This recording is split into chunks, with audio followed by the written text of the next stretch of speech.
Hello అండి. జనరల్గా మీరు ప్రాపర్టీ రిలేటెడ్ ట్రాన్సాక్షన్స్ ఏమైనా చేసినప్పుడు ఇన్కమ్ ట్యాక్స్ డిపార్ట్మెంట్ నుంచి నోటీసులు రావడం చూసుంటారు.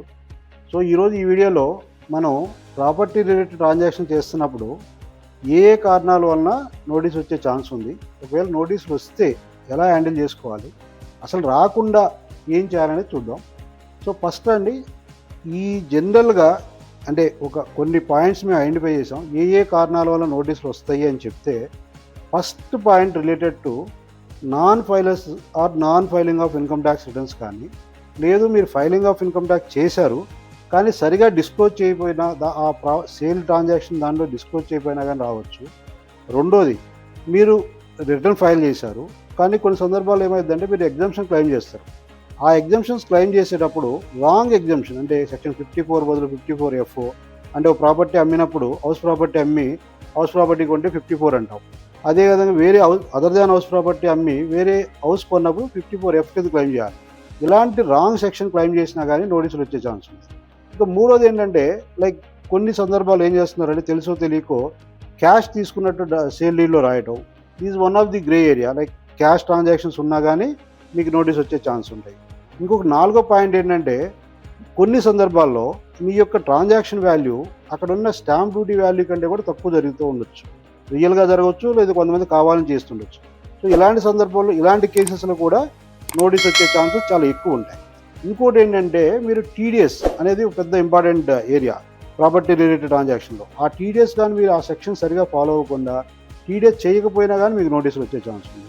ఇంకోటి ఏంటంటే, కొన్ని సందర్భాల్లో ఏం చేస్తున్నారంటే, కొంతమంది అగ్రికల్చర్ ల్యాండ్ డీల్ చేసేటప్పుడు క్యాష్ తీసేసుకుంటారు కానీ తెలియక ఆ డబ్బులు తీసుకెళ్ళి వెంటనే మీరు బ్యాంక్ అకౌంట్లో డిపాజిట్ చేస్తారు. సో డెఫినెట్గా అలాంటి సందర్భాల్లో కూడా మీకు నోటీసులు వచ్చే ఛాన్సులు ఉన్నాయి.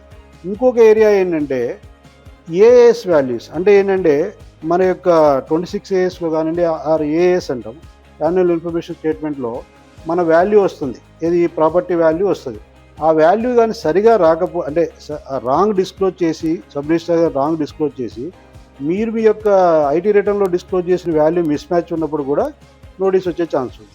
ఇంకో సందర్భం ఏంటంటే జేడీఏ ట్రాన్సాక్షన్ అంటాం. అంటే జాయింట్ డెవలప్మెంట్ అగ్రిమెంట్ ట్రాన్సాక్షన్ జరిగినప్పుడు ఏం జరుగుతుందంటే, ఏంటంటే మీ ల్యాండ్ని ఇంకోళ్ళకి డెవలప్మెంట్కి ఇస్తారు.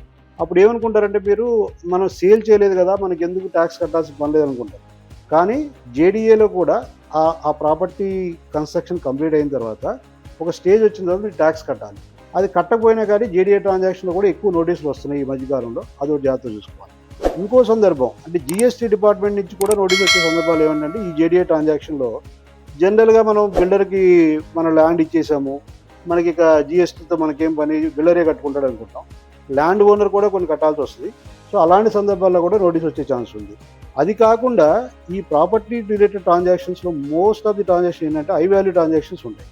ఇక్కడ సోర్స్ ఆఫ్ ఫండ్స్ మీకు సరిగా లేకపోతే కూడా నోటీస్ వచ్చే ఛాన్సెస్ ఉంటాయి. సో మెయిన్గా ఈ 10 పాయింట్స్ వలన మీకు డిపార్ట్మెంట్ నుంచి ఏదో ఇన్కమ్ ట్యాక్స్ కానీ జిఎస్టీ డిపార్ట్మెంట్ కానీ నోటీస్ వచ్చే ఛాన్సెస్ ఉన్నాయి. సో ఇప్పుడు ఈ కమింగ్ టు ఫస్ట్ పాయింట్, అసలు ఈ ఫస్ట్ పాయింట్ ఏంటంటే non filers of IT returns or non disclosure అని చెప్పుకున్నాం కదా. ఈ ఫస్ట్ పాయింట్ గురించి ఇన్ డీటెయిల్గా మనం మాట్లాడుకుంటే, జనరల్గా ఏం జరిగింది అంటే అండి, మీరు ఒక ప్రాపర్టీ అంటే కొంటున్నప్పుడు లేదు అమ్ముతున్నప్పుడు, ఇప్పుడు జనరల్గా దాన్ని అమ్మినప్పుడు మీకు క్యాపిటల్ గెయిన్ వస్తుంది. సో డెఫినెట్గా మీ యొక్క ఐటీ రిటర్న్లో ఆ ట్రాన్సాక్షన్ని మీరు డిస్క్లోజ్ చేయాలి. చేయకపోతే గ్యారెంటీగా నోటీస్ వస్తుంది. ఈవెన్ కొన్నప్పుడు కూడా అది కొన్నప్పుడు ఏమవుతుందంటే హై వాల్యూ ట్రాన్సాక్షన్ అవుతుంది. ఇన్ జనరల్ నవేడేస్ ఏదైనా సరే స్మాల్ అమౌంట్ ఏం లేదు, అంటే even 20 lakhs 30 lakhs minimum 40 lakhs transaction లేకుండా ఏ వాల్యూ లేదు. కాబట్టి ఇవన్నీ కూడా హై వాల్యూ ట్రాన్సాక్షన్స్. ఇలాంటి హై వాల్యూ ట్రాన్సాక్షన్ చేసి కూడా మీ యొక్క ఐటీ రిటర్న్ కానీ ఫైల్ చేయకపోతే డెఫినెట్గా నోటీస్ వచ్చే ఛాన్స్ ఉంది.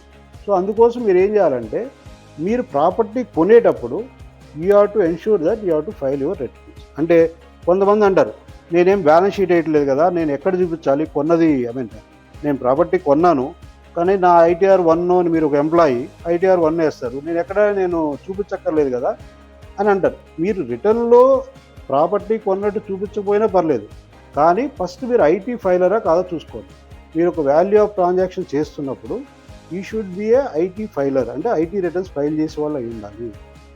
మీరు ప్రాపర్టీ కొనే ప్లాన్లో ఉన్నప్పుడు అట్లీస్ట్ అంటే నెక్స్ట్ ఇయర్ కొనబోతున్నారు, ఇయర్ నుంచి ఐటీ రిటర్న్స్ ఫైల్ చేసుకోవడం అనేది హ్యాబిట్గా నేర్చుకోండి. చేయకపోతే మాత్రం డెఫినెట్గా మీకు నోటీసులు వచ్చే ఛాన్సెస్ ఉన్నాయి. So this is the main non ఫైలర్స్.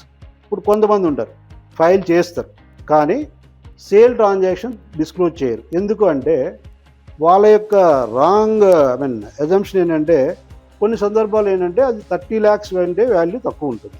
అంటే 30 lakhs వాల్యూ కంటే తక్కువ ఉన్నప్పుడు ఏం జరుగుతుందంటే సబ్ రిజిస్ట్రారు ఆ డాక్యుమెంట్ ఇన్ఫర్మేషన్ మీ యొక్క ఇన్కమ్ ట్యాక్స్ డిపార్ట్మెంట్ ఇవ్వకపోవచ్చు.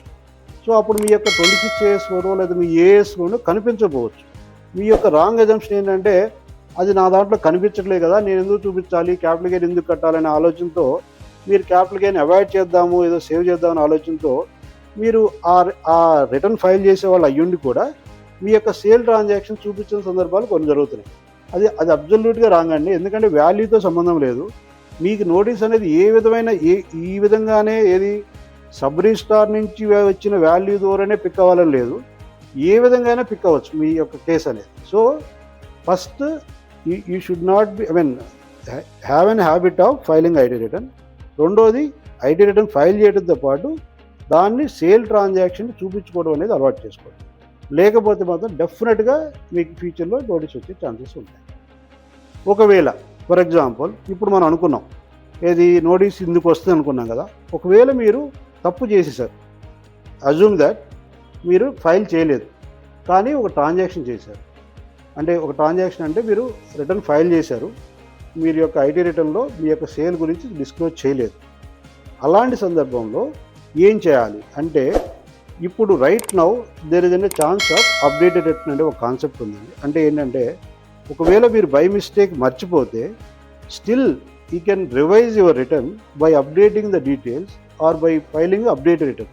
అక్కడ మీరు డిస్క్లోజ్ చేసుకోండి సో దట్ మీకు హెవీ పెనాల్టీస్ హెవీ ఇంట్రెస్ట్ నుంచి you can avoid that. At least you try to do that. Otherwise ఒకవేళ డిపార్ట్మెంట్ పట్టుకుని డిపార్ట్మెంట్ కానీ ప్రాసెస్ స్టార్ట్ చేసిన తర్వాత ఆప్షన్ కూడా ఉండదు. అంటే మీ కేసు సెలెక్ట్ అయిన తర్వాత మీరు అప్పుడు నేను అప్డేటెడ్ చేయడానికి కూడా కుదరదు.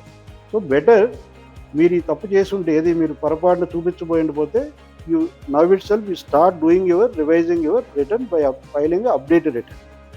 So this is regarding the non filing or non disclosure of the IT returns. Thank you అండి.